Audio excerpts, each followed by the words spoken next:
Bonsoir madame, bonsoir messieurs, jeunes gens, bonsoir. Chers amis, nous sommes encore heureux d'être là avec vous cette semaine avec 7 heures de solution. Programme qui passe sur ma page Facebook tous les lundis à partir de 21 heures. Donc installez-vous confortablement. Nous passerons 60 minutes ensemble et par la grâce de Dieu, certainement vous serez bénis. Premier courrier, s'il vous plaît. Bonsoir, mon apôtre. En 13 ans de mariage, je continue de subir les violences verbales et physiques de mon mari. Ma santé est devenue précaire.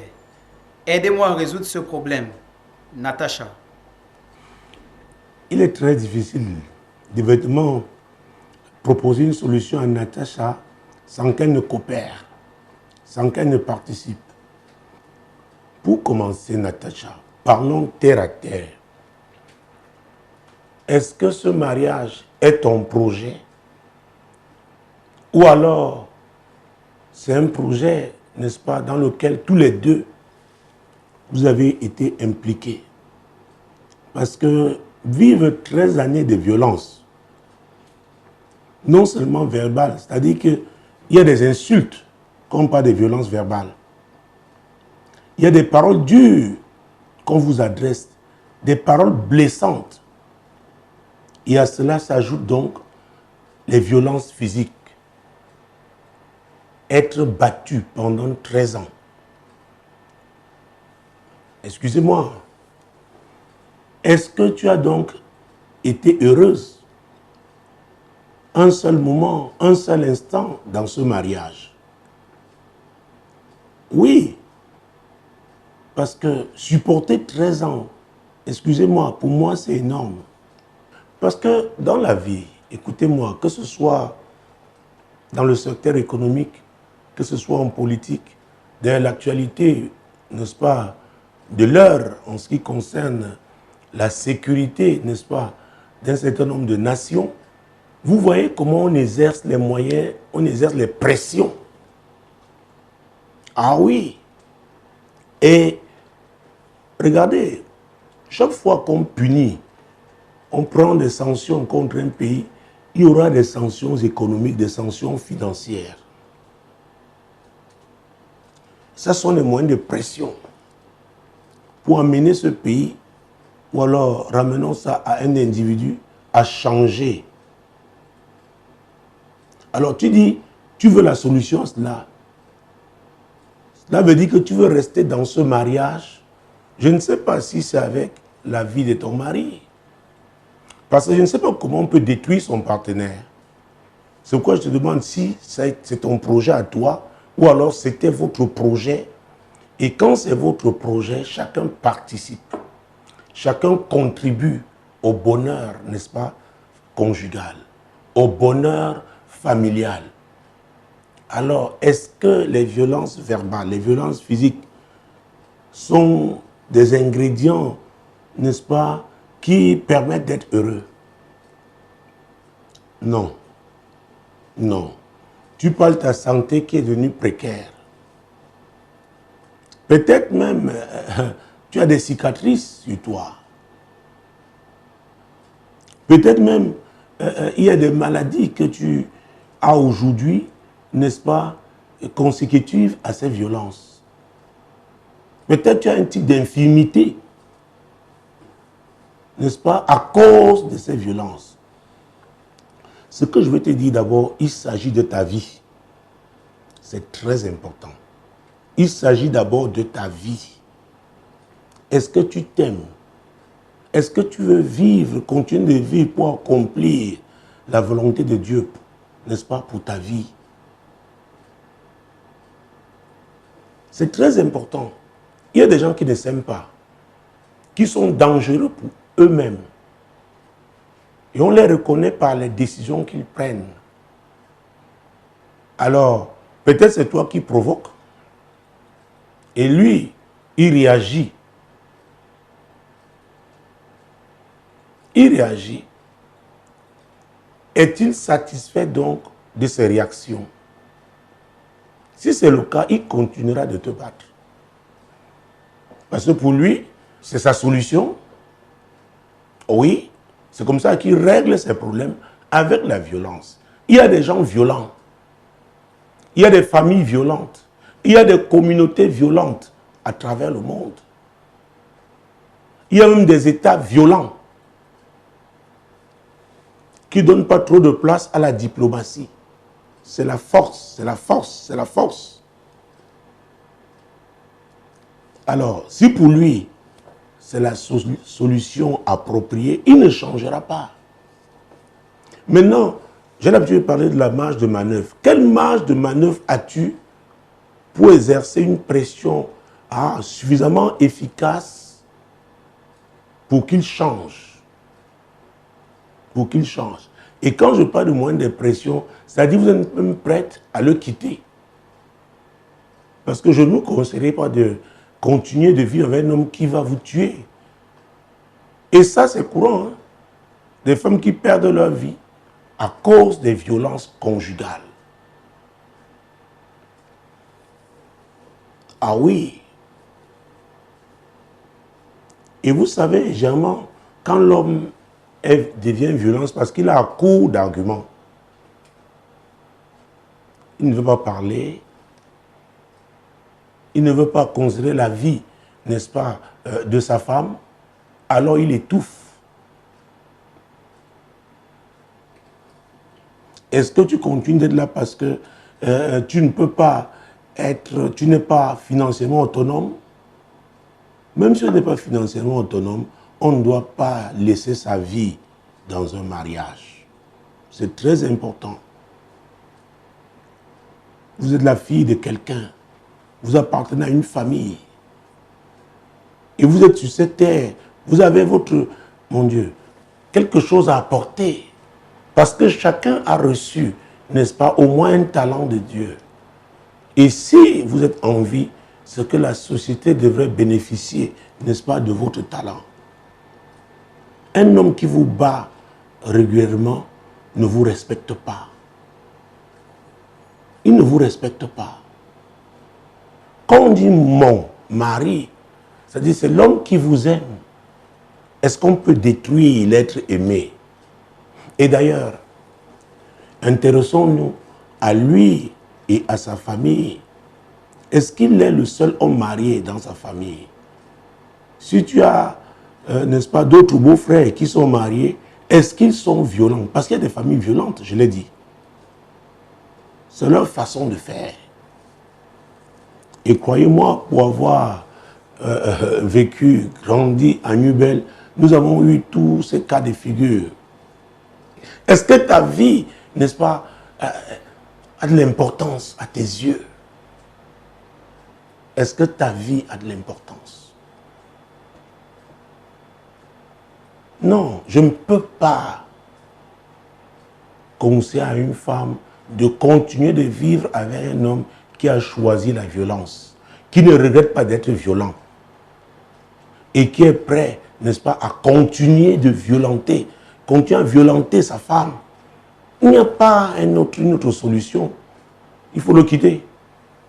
Jésus a dit dans Jean chapitre 10, verset 10, sa partie A, le voleur ne vient que pour voler, égorger et détruire. Le voleur, c'est qui? C'est le diable. Cette violence n'est pas divine. Elle est du diable. C'est vrai que j'ai eu entendre parler des communautés où les femmes appréciaient la bastonnade parce que c'était un signe d'amour. Excusez-moi, ça c'est démoniaque. Ça veut dire que si un homme vous aime, il doit vous bastonner. Ça ne passe pas dans ma tête. Ça ne passe pas dans ma tête. Donc, c'est toi qui dois analyser la situation. Ta santé est précaire. Vous voyez, je me souviens, on était en classe de 3e au secondaire. On nous avait enseigné, on parlait de la prophylaxie, n'est-ce pas? C'est de la prévention. On parlait des vaccins et des sérums, n'est-ce pas? Le vaccin, c'est pour la prévention. Vous voyez que c'est parce que quelqu'un aime sa vie qu'il va donc se vacciner pour ne pas contracter telle ou telle maladie. Mais toi, ton problème, c'est la violence, les violences verbales et physiques. Il n'y a aucun vaccin pour ça. C'est toi seul qui aujourd'hui, tu dois t'asseoir et dire, je ne veux plus, je ne veux pas. Parce que tu contribues, si tu restes, tu contribues à détruire ta propre vie. Ah oui, il n'y a pas un vaccin, quand une femme va prendre son mari, il ne la battra plus. Ou alors un homme qui va prendre ce vaccin, sa femme ne l'insultera plus. Non, ça n'existe pas. Ça n'existe pas. Donc, c'est toi-même, tu as la solution entre tes mains. Si c'est le modèle de cet homme, et peut-être ils risquent de s'étonner que, mais on a commencé comme ça. Pourquoi c'est maintenant tu te plains? Oui, tu peux te plaindre, peut-être tu as supporté, mais aujourd'hui ta santé est précaire. Tu ne peux plus. C'est pourquoi il faut avoir toujours ces documents médicaux, les preuves, les photos. Il y a un monsieur qui m'a appelé il n'y a pas très longtemps. Il me dit, tu vois, ta fille a voulu me poignarder. J'ai esquivé, ça a déchiré ma main. Voilà, mon sang coule. Je lui ai demandé film. Je n'ai jamais vu les images. Parce qu'il faut des preuves. Il faut des preuves. Parce que si vous devez recourir à l'administration judiciaire ou à un tribunal, vous devez apporter des preuves. C'est très important. Vous avez été à l'hôpital, qu'est-ce que les médecins ont dit? Il y a des documents, des certificats médicaux qu'on signe. Il y a des photos. Vous savez, j'ai vu, comme je l'ai dit, des femmes élevées même socialement, mais qui supportent la bastonnade dans leur maison. J'ai vu des femmes qui nourrissent un homme, qui n'a-bas. Oh mon Dieu. Donc l'Afrique est compliquée, mais c'est toi qui as la solution. Et c'est maintenant. Il risque d'être trop tard. Voilà ce que je pouvais dire à toi, Natacha. C'est compliqué. Vous savez, il y a ce que j'appelle les domaines réservés. Alors, je préfère ne pas entrer. Je donne juste quelques éléments pour que la personne elle-même décide. Oui, Natacha, voilà ce que je pouvais te dire. Merci. Deuxième courrier. Bonsoir, papa. Je suis une jeune femme célibataire et dynamique qui aspire à fonder une famille stable et équilibrée. J'aimerais assurer une bonne éducation à mes enfants et être là pour eux. Mais quand j'observe la conjoncture économique actuelle et toutes les déviances dans le monde, je me demande si une fois mariée et ayant des enfants, je pourrais continuer à travailler comme salarié à temps plein et réaliser mes objectifs sur le plan familial. S'il vous plaît, éclairez-moi, Pascaline. Oui, Pascaline veut un éclairage. Et d'emblée, je dois féliciter Pascaline parce qu'il ne faut pas, n'est-ce pas, attendre d'être marié pour véritablement réfléchir, pour véritablement se projeter dans l'avenir. Je pense que le mariage, comme tout autre projet qui est attaché au futur, ou ceux qui l'envisagent, n'est-ce pas, dans un futur peut-être pas très lointain, il faut réfléchir. Il faut y penser. Parce que quand on voit le niveau de dépravation, de perdition au niveau scolaire, et beaucoup pensent aux enseignants, mais ça vient de la maison, dans la plupart du temps. C'est pourquoi on doit bien réfléchir, se demander si on est véritablement appelé à se marier, à fonder une famille. Nous avons insisté sur le fait que les époux devaient s'accorder sur le nombre d'enfants qu'ils aimeraient avoir, parce qu'il s'agit de responsabilité. Et ce courrier encore nous interpelle parce que Pascaline parle, n'est-ce pas, de sa responsabilité. Elle aimerait être une mère véritablement présente dans la vie des enfants. Et ça, c'est légitime. Et ça, c'est légitime. Et c'est pourquoi, Pascaline, avant de te répondre, je voudrais que tu saches que le mariage, c'est entre deux personnes. un homme et une femme. Et ça doit compter, n'est-ce pas, au moment où tu seras fiancé. Il faudrait bien que ton fiancé et toi regardiez dans la même direction. C'est très, très important. Très, très important. À l'époque même de nos parents, nous avons vu des gens, n'est-ce pas, qui avaient refusé que leur épouse travaille parce qu'ils étaient conscients, n'est-ce pas, de la place que la femme joue, n'est-ce pas, dans sa famille, dans le cas de l'éducation des enfants. Mais reconnaissons que les choses ont changé aujourd'hui. Les temps sont de plus en plus durs. Et il faut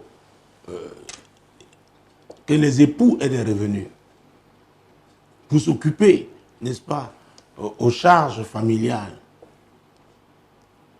Pour le Cameroun, mon pays que je connais le mieux, je dois dire qu'avant, c'était prestigieux, n'est-ce pas, d'envoyer son enfant dans un lycée. Aujourd'hui, beaucoup de parents préfèrent l'enseignement privé. Et ça coûte un certain prix. C'est possible, Pascaline, d'emblée, je te le dis.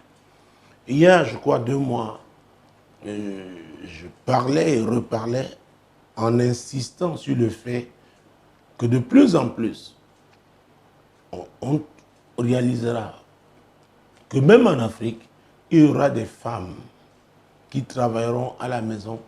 Parce qu'avec les nouvelles technologies, n'est-ce pas, de l'information, de la communication, avec tous les outils, n'est-ce pas, modernes, Internet et autres que nous avons, il est possible aujourd'hui de devenir entrepreneur en restant chez soi et gagner même beaucoup d'argent.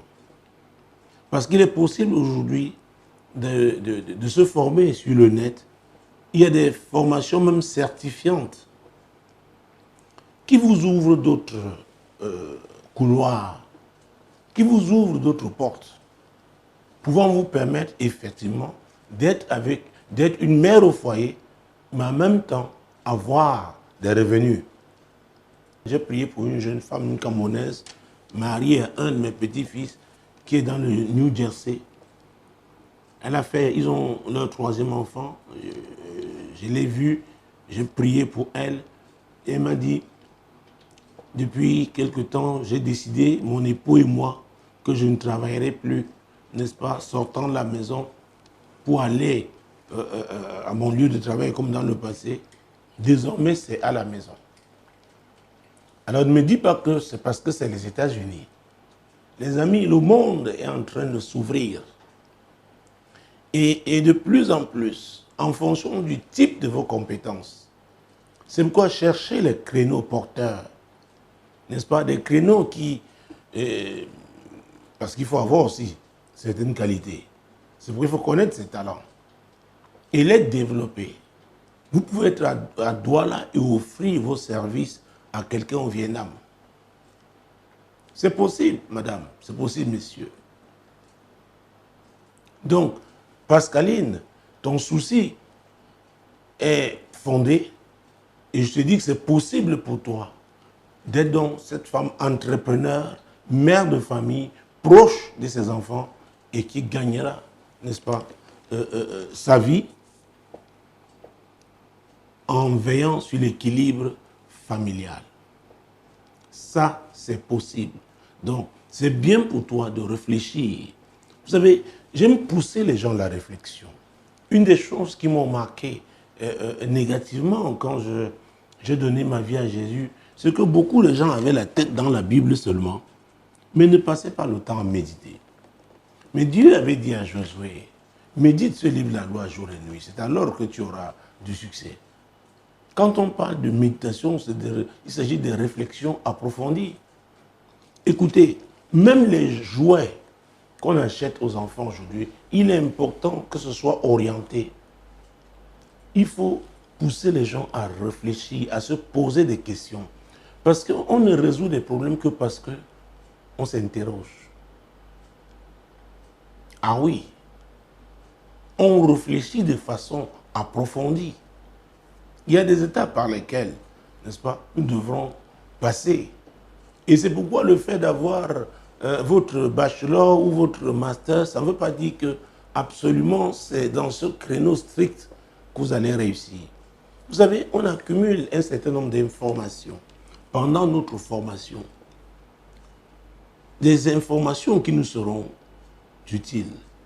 Mais je dois vous dire, il y a un genre de piste, un genre de couloir quand vous les découvrez. Et parce que c'est le temps de Dieu. Ce Dieu qui a dit par l'apôtre Paul qui reprenait une prophétie, n'est-ce pas? Je pense là à 2 Corinthiens chapitre 6 verset 2. Au temps favorable, j'étais exaucé. Au jour du salut, j'étais secouru.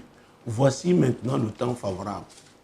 Tu peux avoir été, c'est pas, diplômé appelons ça quoi, littérature négro-africaine. Mais Dieu a permis que tu passes par là pour avoir un certain nombre d'informations. Mais là où il va te bénir, tu dois le suivre. Parce que quand tu seras dans ce couloir-là, tu verras que le temps que tu as passé, n'est-ce pas, à l'amphithéâtre, à apprendre la littérature négro-africaine, il y a des informations que tu as cumulées et qui te seront utiles. C'est pourquoi on doit être ouvert.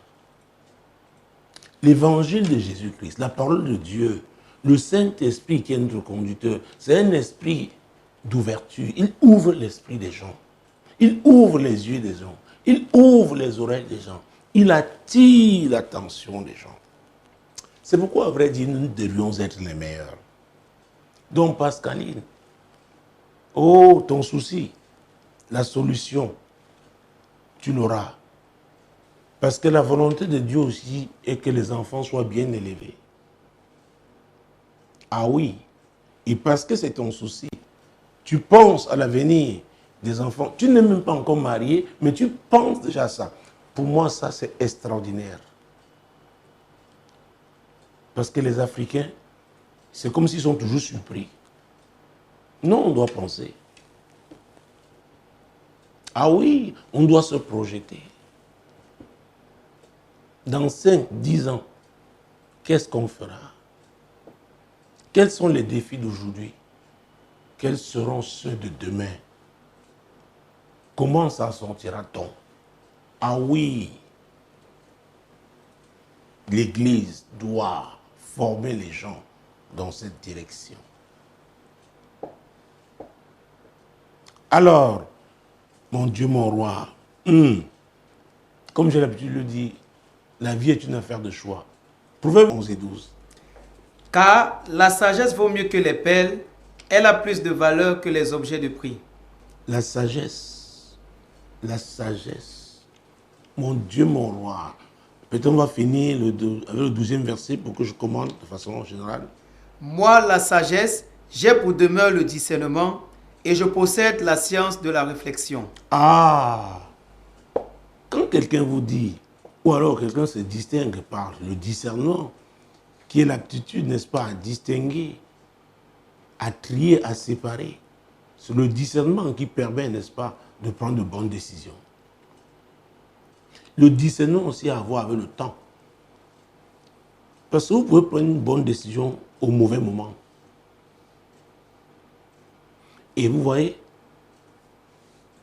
la Bible parle de la science de la réflexion.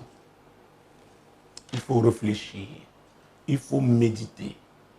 Parfois, on doit se retrouver seul. C'est comme vous ne pouvez pas rencontrer des grands hommes, que ce soit des écrivains, que ce soit, n'est-ce pas, tous ceux-là qui font dans les œuvres de l'esprit, qui font des artistes, des tableaux particulièrement chics, particulièrement symboliques. Vous verrez que ce sont des gens qui savent se retirer. Mais malheureusement, nous les Africains, nous aimons le bruit, la cacophonie. On vous l'impose. Alors que le talent qui est en vous, ce que Dieu a planté en vous, oh mon Dieu, ne peut se manifester que si vous apprenez aussi à vous retirer pour écouter l'Esprit de Dieu, pour voir ce que Dieu veut vous montrer. Ah oui, chez nous, quand on regarde n'est-ce pas, ces artistes peintres qui font des tableaux, on les méprise. Mais croyez-moi, avec le Saint-Esprit, vous pouvez faire des tableaux, mon Dieu, mon roi, qui seront recherchés. Parce que c'est Dieu qui vous aura inspiré. Donc, moi, la sagesse, j'ai pour demeure le discernement. C'est ce que la Bible a dit. Alors, j'ai l'habitude de dire que la vie est une affaire de choix. Et Pascaline nous parle là du type de choix qu'elle envisage de faire. Quand elle sera mariée, parce qu'elle a regardé autour d'elle, elle voit la vie des mariés, elle voit ce que devient la jeunesse, elle s'inquiète. Elle dit, elle n'aimerait pas avoir des enfants qui, n'est-ce pas, risqueraient de s'égarer. Vous savez, ça m'avait touché. J'étais au Hop de Lomé, donc j'attendais mon avion, j'allais à Brazzaville, à l'époque où l'aéroport Douala était en chantier, donc on passait tous par Yaoundé. Et il y a une dame qui travaillait pour l'ONU, un rang directorial qui arrivait de Dakar et justement se rendait au Cameroun. Au salon, nous échangions. À un moment donné, elle m'a dit, révérend, je ne sais plus ce que nous, les femmes, nous voulons. Je lui ai dit, mais pourquoi vous le dites? Elle me dit, je gagne très bien ma vie. Mon mari est venu me voir à mon poste avec les enfants. Après, ils ont dit, non, non, qui ne sont pas à l'aise. Et là où je vous dis, je suis sans ma famille. Et depuis un temps, je me pose des questions. Est-ce que l'argent là me rend véritablement heureux? Heureuse, parce qu'il s'agit d'une femme. C'est pourquoi il est très important de se poser la question de savoir comment faire pour être heureux. Quelle est la base du bonheur? Je vous répondrai tout de suite, c'est d'abord Jésus, mais pas au sens qu'on vous l'a présenté. Jésus a ses principes. Il a dit, vous connaîtrez la vérité vous affranchira.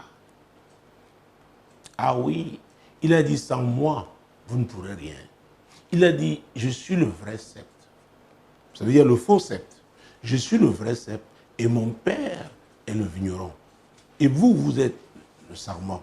Et tout sarment qui est en moi, qui ne porte pas de fruits, oh mon Dieu, mon roi, est coupé et jeté. Ça, c'est Jean chapitre 15, n'est-ce pas, versets 1 et 2.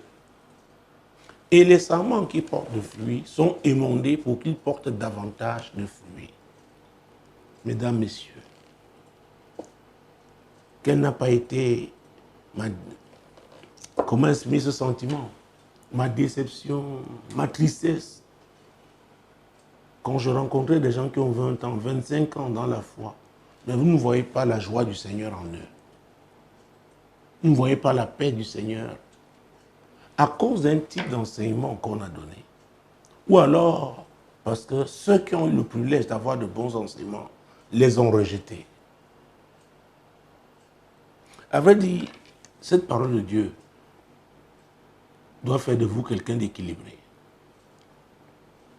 Ah oui, parce qu'il y a une intelligence qui vient de Dieu, de la sagesse. Oh, qui n'aimerait pas avoir quelqu'un qui a cette grâce de discerner?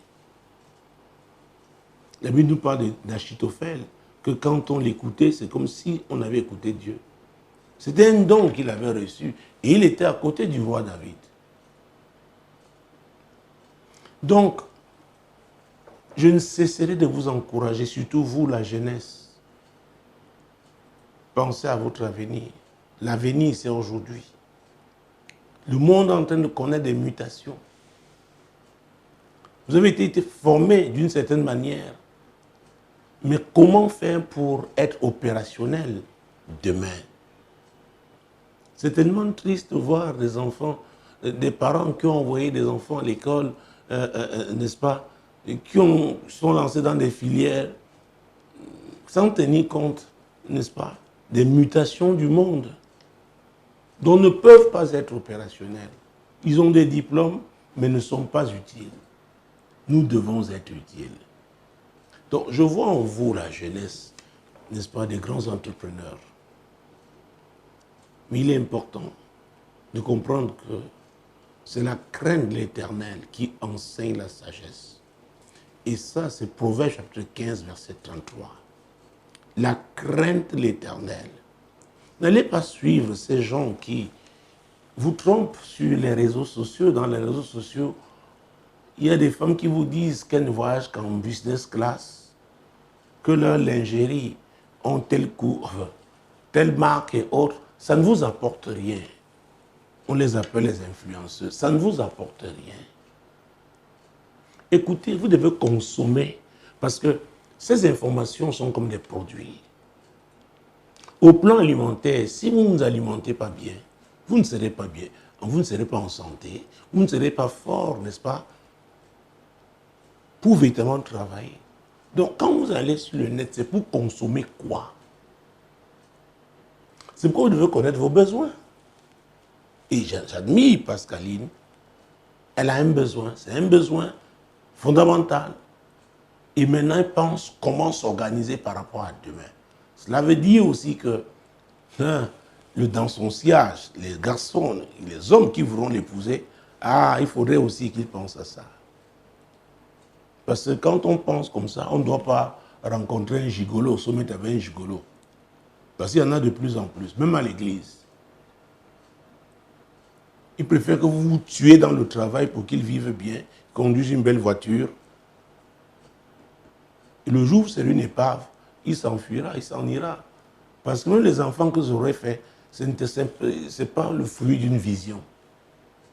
Et voilà le mot, la vision. Et nous connaissons Amos 3:3.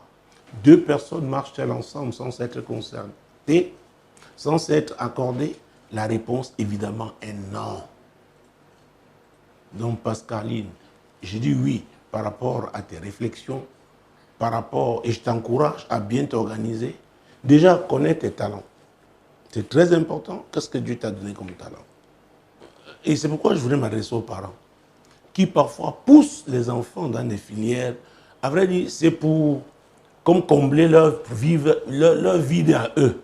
Ce qu'ils n'ont pas pu faire, ils voudraient que les enfants le fassent à tout prix. Mais est-ce que les enfants se sentent véritablement épanouis? Et ça, c'est un mot. Je tiens à ce mot. Le mot épanouissement. C'est pourquoi je dis, vraiment, ne vous engagez pas dans une filière professionnelle où vous ne serez pas épanoui. Peut-être que ce soit juste le temps d'avoir quelque chose d'épanouissant. Parce qu'on ne travaille pas seulement pour l'argent. On doit s'épanouir. C'est très, très important. C'est pourquoi il y a des hommes, il y a des femmes avec qui vous pouvez passer 2 heures de temps d'échange. C'est comme si c'était 30 minutes. Parce que vous regardez les choses dans la même direction. Vous en parlez et vous vous enrichissez, n'est-ce pas? Par les informations que vous échangez. Et ça devait être comme ça dans le cas du mariage. Ah oui, je sais que nombreux parmi mes amis, n'est-ce pas, aspirent au mariage. Écoutez, si le mariage était seulement faire des enfants, on s'ennuierait très vite. Et c'est pourquoi beaucoup se cassent. Mais quand vous regardez dans la même direction, vous avez un projet, vraiment vous voyez, vous parlez de ça, vous voulez, et c'est extraordinaire. Pas forcément que vous faites la même chose. L'un peut être intéressé par exemple, l'élevage. Un ami m'a appelé il y a 3 jours de la Virginie, il me dit qu'il prendra ses vacances, s'arrêter au Cameroun, et il a un projet vraiment pour la pisciculture. Il voudrait aussi faire de l'élevage de porcs.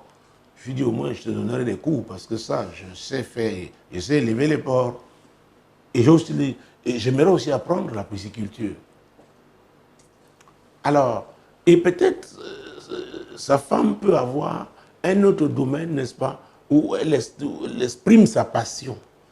Alors, quand vous échangez, c'est extraordinaire. Donc, Pascaline, je suis parfaitement d'accord avec toi. C'est possible d'être donc une mère équilibrée dans son mariage, proche de ses enfants et gagnant même beaucoup d'argent en travaillant à la maison. Donc, commence à prier par rapport à cela. Et comme ça, ma prière pour toi. Parce que la Bible déclare que celui qui trouve une femme a trouvé le bonheur. C'est une grâce qu'il obtient l'Éternel. Et ça, c'est le Proverbe 18, 22. Je prie pour toi, Pascaline, et je prie pour toutes ces femmes qui pensent à leur avenir. Et les jeunes aussi, parce qu'il y a des jeunes aussi qui pensent comme ça. Ma prière est que vous craignez Dieu et qu'au temps marqué, que vous identifiez la femme là que Dieu a préparée pour vous et que vous, cette femme, vous reconnaissiez cet homme que Dieu vous envoie. Bonsoir, apôtre. Je ne comprends pas ce qui est arrivé à mon épouse après les obsèques de sa grand-mère dont elle porte le nom. Depuis 3 ans, notre mariage est devenu un calvaire. À chaque fois que nous avons des rapports sexuels, je me sens vidé, elle est insupportable. J'ai été obligé de fermer 2 magasins sur les 3 que nous avons parce que ça ne va pas. Nous avons 4 enfants, mais je suis dégoûté. Aidez-moi à m'en sortir. Aidez-moi à m'en sortir. Cher ami, ce n'est pas évident, ce n'est pas facile. Notamment chez nous, en Afrique, quand on parle d'homonyme, au Cameroun, on dit Mbombo, généralement. Lorsque Mbombo décède, et celui-là qui porte son nom, mon Dieu, mon roi, dans un certain nombre de familles, est appelé à passer par un rite. Et il peut même avoir plusieurs personnes qui soient homonymes du défunt ou la défunte.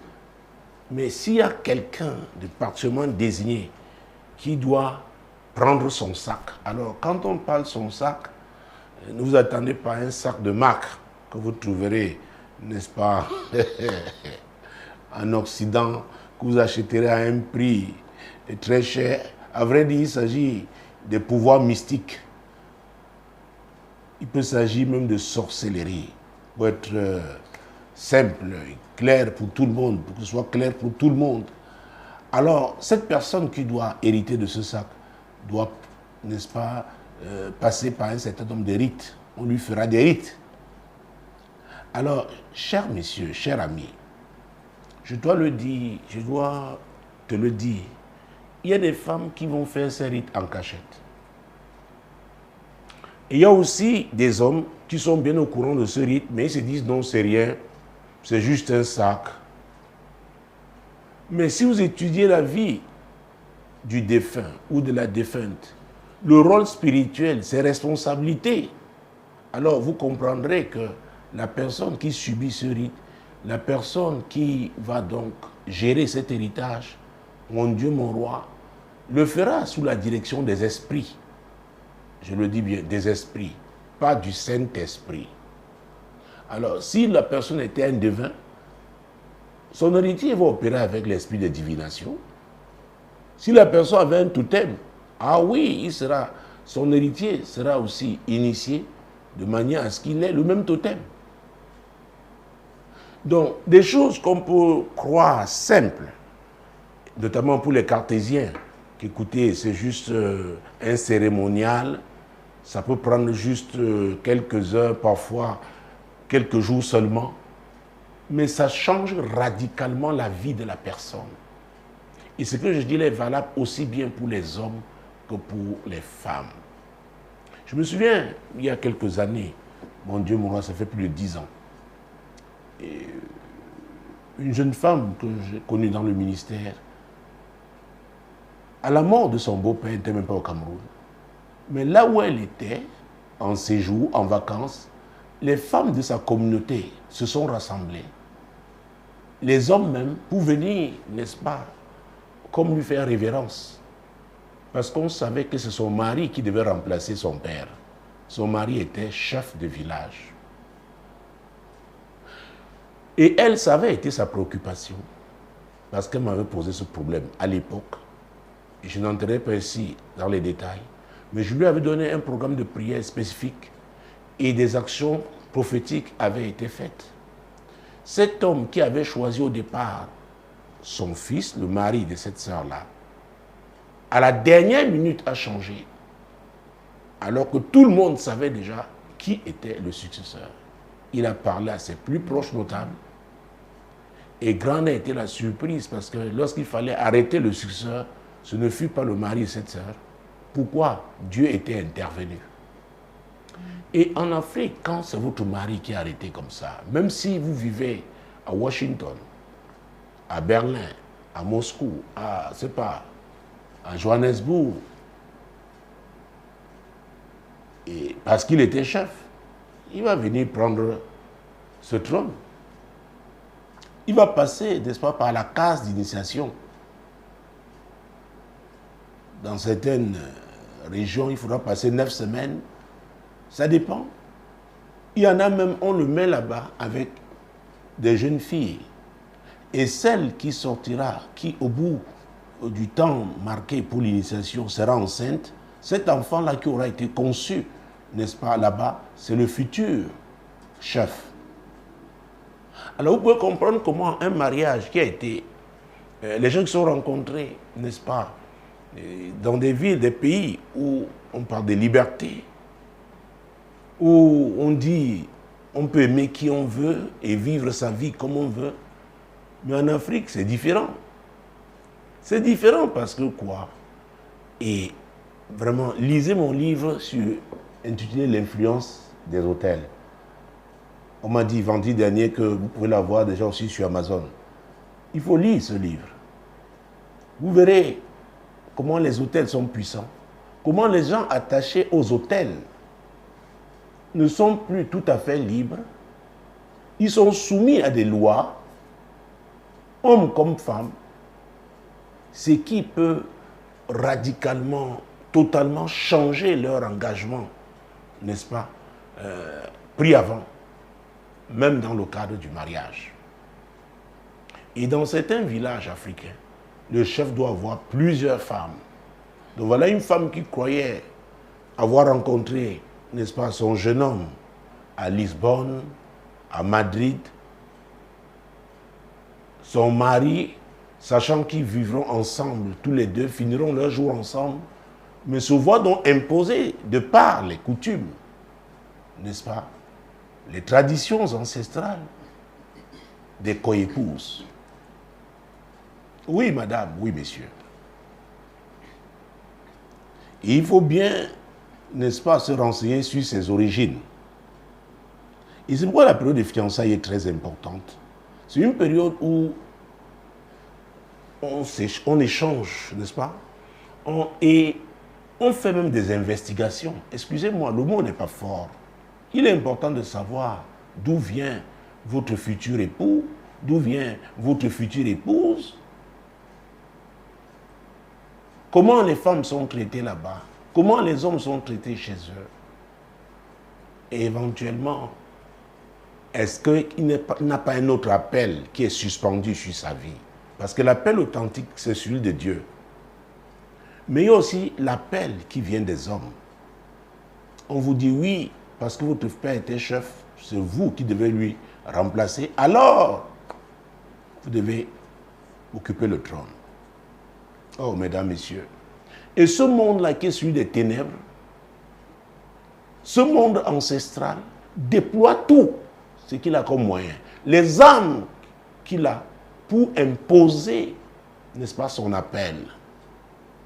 Beaucoup de chrétiens, et je le dis, et ce depuis 20 ans, pour le déplorer. Dans beaucoup de milieux, on a dit, oui, écoutez, vous avez donné votre vie à Jésus, c'est terminé, c'est, oh, vraiment, vous n'avez plus rien à faire avec ces choses. Écoutez-moi, les amis, les chrétiens doivent comprendre la notion d'alliance. Une alliance, tant qu'elle n'est pas brisée, influence les personnes concernées. Restez les passages bibliques comme vous voulez. Hébreux chapitre 7, versets 9 et 10.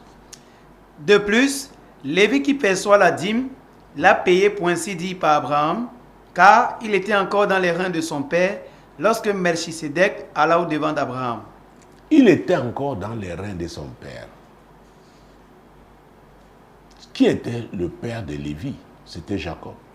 Qui était le père de Jacob? C'était Isaac. Et c'est Isaac qui était l'héritier d'Abraham.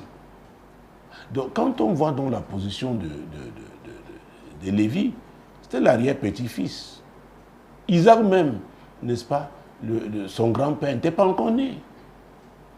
Mais une alliance a été scellée, a été faite. Et ça l'a affecté. Mesdames et messieurs, ça ce sont les réalités spirituelles. Et c'est pareil avec le diable. Donc, si vous rencontrez, chers pasteurs, même les gens qui viennent comme chrétiens à l'église, avant de les désigner, de les ordonner comme anciens et tout, écoutez, si ce sont des enfants, des notables, des chefs coutumiers, des notables, les filles de reines, parce que dans certains villages africains, il y a des filles qu'on appelle reines, elles ne se marient pas. Et quand bien même elle doit se marier, l'homme vient vivre chez elle. C'est comme ça. Alors, vous avez ce genre de personnes. Le père est un sacrificateur satanique. Mon Dieu, mon roi, ce sont des gens qui sont au service du diable. Et ce service-là, mon Dieu, mon roi, est, mon Dieu, comment je l'ai dit, sous-tendu par des alliances puissantes. Et c'est pourquoi le diable réclame ces gens-là. Même quand ils donnent leur vie à Jésus, ils continuent de les réclamer. C'est pourquoi il faut la délivrance. Il faut. Le courrier du jour rappelle l'histoire aussi de la femme d'un pasteur qui, à l'occasion donc de cérémonies funéraires dans sa famille, son mari dit, attends, non, laisse, tu sais, tes soeurs pourront s'en occuper, nous on verra arriver à telle heure. Elle dit, non, non, non, les filles, la famille doivent préparer, je ne peux pas me mettre à l'écart. Elle est allée faire la cuisine avec les autres et tout. Or, quand on fait ces cuisines-là, ils invoquent chez eux, ils invoquent les ancêtres. Donc on dit, vos filles sont là, y compris maman pasteur. Mon Dieu, mon roi. Et ce n'a pas tardé après. Après ces obsèques-là, les esprits-là l'ont réclamé. Et ce pasteur est chaud, très chaud. Il a même fallu vraiment qu'on lui donne beaucoup de conseils, qu'on l'assiste. Il n'en voulait plus. Il n'en voulait plus. Il a dit, trop, c'est trop. Ce genre d'insoumission, d'obéissance. La femme était venue, le maman passe était venue bizarre. Pourquoi elle était sous le contrôle de cet esprit-là? Et c'est elle qui devait jouer le rôle donc de grand-mère là-bas. Elle y avait passé la nuit. Tout avait été fait. Or, le mari qui savait avait pris des distances. Mais elle dit non, c'est mon de famille. Non, non, non. Le tout n'est pas de vouloir se marier. Il faut comprendre quelles sont les contraintes. Il y a des contraintes, mesdames, il y a des contraintes, messieurs. En tant que chrétien, en tant que serviteur de Dieu, en tant que des contraintes même liées à votre appel personnel. En Jésus-Christ. Il y a l'autre appel. Mais il y a l'histoire aussi d'un autre chrétien comme ça. Partout où ses cousins allaient, ses frères, on lui disait, vos problèmes viennent de tel. Il refuse d'aller prendre sa place au village. Mais alors, oh mon Dieu, on a failli l'enlever. Je dis l'enlever, c'est-à-dire manu militari. Pour l'amener au village. Pour qu'il s'asseye sur ce trône. C'est lui qui désormais devait prendre tous les sacrifices. Et c'était une grande famille. Il y en avait qui n'étaient pas au Cameroun. Quand ils arrivent, parce qu'on leur a dit qu'ils ont des problèmes, ils n'ont pas donné de sacrifices au lieu sacré. Ils vont donner, après on dit ça n'a pas marché. Parce que le sacrificateur, celui qui doit recevoir, n'occupe pas son siège. Il était à l'église, chantait Alléluia. C'est dans Osée 4,6, Dieu dit, mon peuple périt par manque de connaissance. Et il dit, je le rejette parce qu'il a rejeté la connaissance. Donc j'ai mis la connaissance à sa disposition. Il l'a rejeté. Il l'a rejeté. Les amis, c'est parfois brutal. Ces affaires-là. Vous avez été déjà quelque part où on arrache, on enlève quelqu'un, il est arrivé à la cérémonie avec sa famille, son épouse, sa famille, ses enfants. On l'arrache, on dit c'est lui le successeur.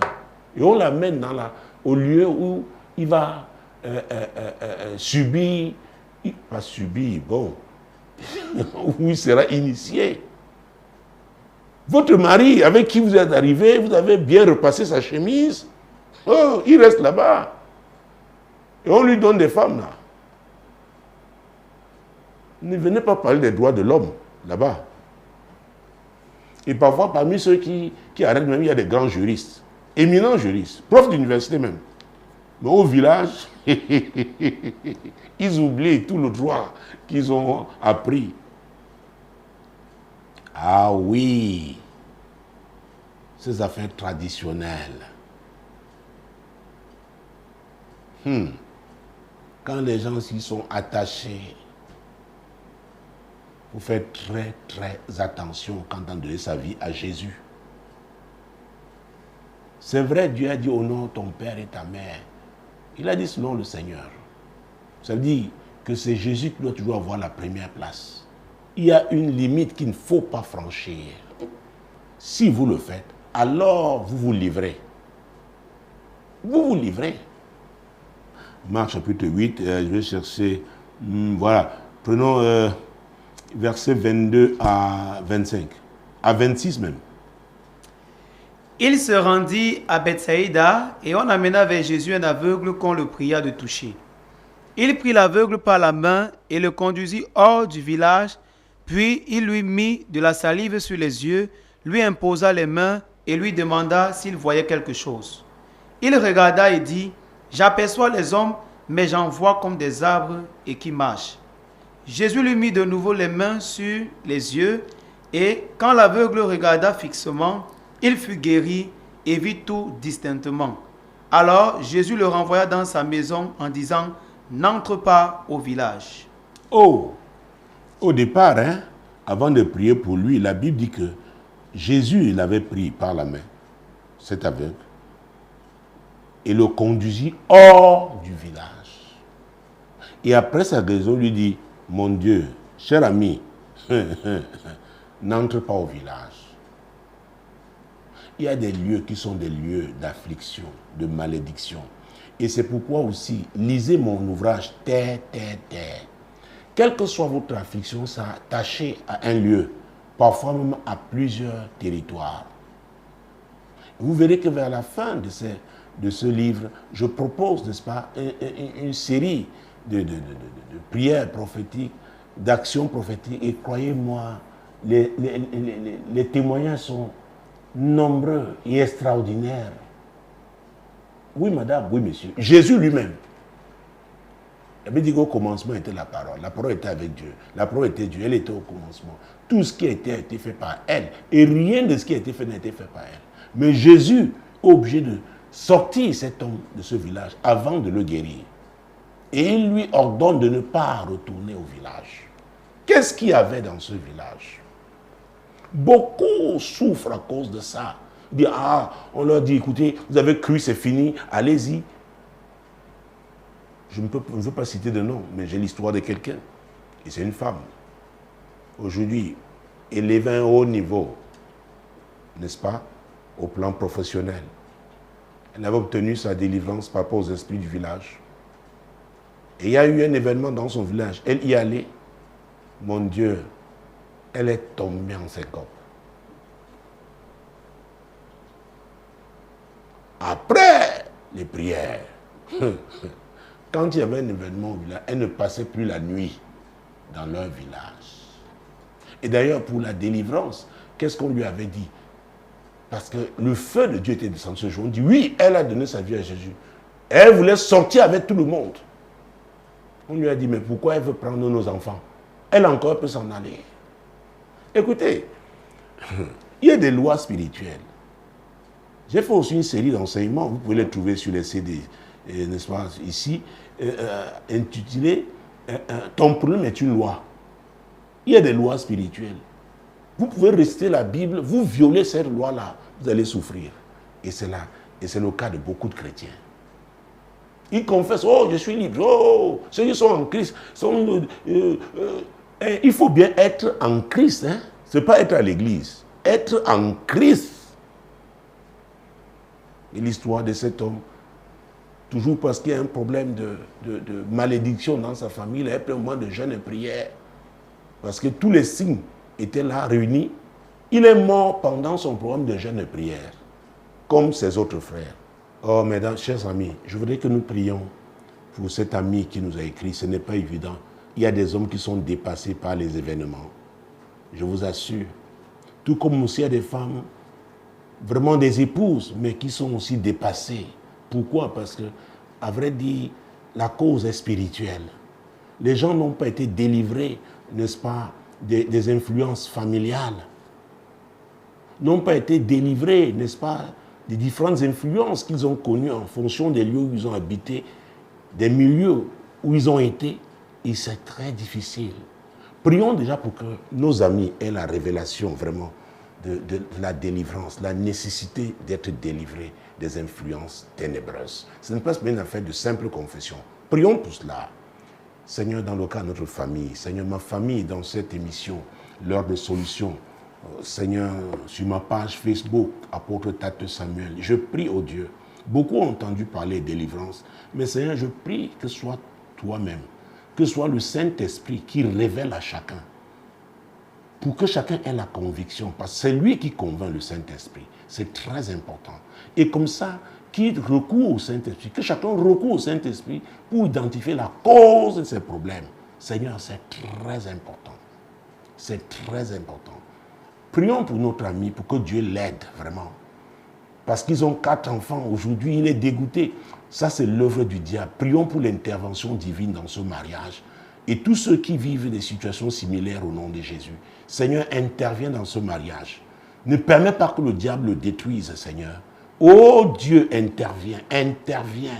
Nous prions pour tous ceux hommes ou femmes qui vivent des situations similaires. Seigneur, interviens au nom puissant de Jésus-Christ. Interviens, oh Dieu, interviens. Et il y a des gens qui sont vraiment, qui recherchent la délivrance, ne savent pas où aller. Il y en a même qui sont déjà dans la foi. Prions afin que le Saint-Esprit les conduise, où ils pourront vraiment obtenir leur délivrance. Et surtout qu'ils se soumettent, n'est-ce pas, aux instructions du Seigneur au nom de Jésus. Seigneur, beaucoup souffrent. Aujourd'hui, il y a tellement des faux pasteurs, faux prophètes, faux apôtres, Seigneur, fausses prophétesses. Seigneur, dirige ceux-là qui sont sincères, qui recherchent leur délivrance. Dirige-les vers tes serviteurs et qu'ils l'obtiennent au nom puissant de Jésus. Et enfin, je vais prier pour mes amis qui veulent se marier. Que ce courrier ne vous effraie pas. Non. Je prierai tout seulement afin que vous laissiez le Seigneur vous transformer et que vous puissiez, pour les hommes, trouver la femme que Dieu a pour vous et pour les femmes, identifier l'homme que Dieu, reconnaître l'homme que Dieu vous envoie. Seigneur, parmi mes amis, beaucoup aspirent au mariage. Oh Dieu, je prie que chacun, afin que chacun se laisse transformer par toi, par ta parole, et que chacun ait le discernement. Oui, que chaque homme qui aspire au mariage trouve la femme que Dieu a pour lui et que chaque femme reconnaisse l'homme de sa vie au nom de Jésus. Merci d'avoir été là. Merci. Prochain rendez-vous, lorsqu'il sera 21h lundi prochain, c'est à Douala au Cameroun, c'est le fuseau horaire de l'Afrique centrale. Alors, sur ma page Facebook, n'est-ce pas, ce sera une autre édition de l'heure de solution. Demeurez bénis. Shalom. Shalom. Shalom.